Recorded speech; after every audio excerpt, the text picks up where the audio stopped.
Today I'm going to describe the process of giving our bus new walls. First off, what we have here, this is going to be where our new window goes, and here is just going to be a regular wall down. What we used to put up the new walls down the entire length of the bus were 4 by 10 sheets of 16 gauge galvanized sheet metal. We used these tie-down ratchets because these panels weigh 110 pounds each. We used VHB tape, 59, 52, 1 inch wide, and we put that along all the frames of the new windows, of the posts going down the sides of the old windows.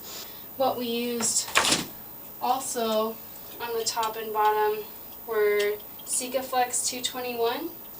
We used that in a combination of rivets, which were stainless steel 3/16 blind rivets, and we used a combination of Silka Flex and these rivets down the entire length of the top and the bottom of the galvanized sheet metal.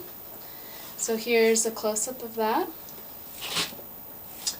And what we used was a nice rivet gun from Harbor Freight. We'll put a review of that on our website, www.backtoschoolbus.com. Overall, it worked pretty well. The first step was getting these ratchets mounted within the bus.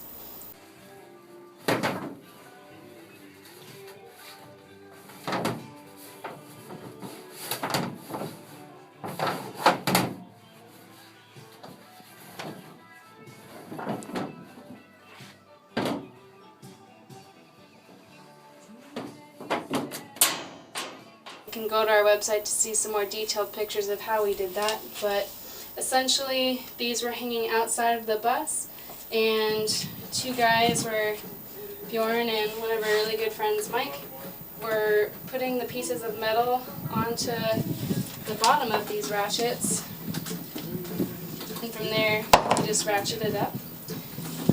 Before we had done that, we had put VHB tape, like I said, along each part of the frame, so that once we were ready to mount the panels to the frame of the bus, all we had to do was take off this red tape and slide the thing on, and it stayed in place.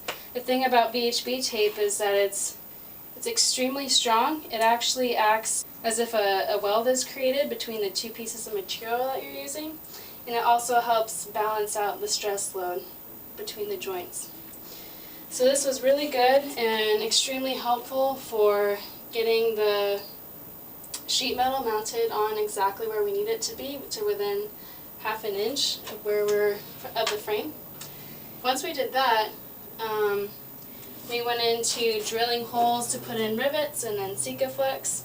And another great point about the VHB tape is that it reduces the need for how many metal fasteners you need. So that was really good. So once the sheet metal was up, we drilled holes for where the new rivets would be, which were about 3 inches apart. And we laid down a thick bead of Silka Flex. What that did was it helped not only strengthen the bond, because it's a really strong adhesive, but by putting a bead of Silka Flex on the top and on the bottom, we're able to make sure that this is a really watertight seal and no more water will be getting in. So we came to the inside of the bus, in which we put a nice bead of Silka Flex on not only the border of the inside, but also on the window frame, because again, we don't want any water coming in. It also helps as prevent a lot of vibration. You can see this is a pretty tight bond, and I'll give you a close-up of where we did the Silka Flex and the Rust-Oleum, and more pictures can be found on our website.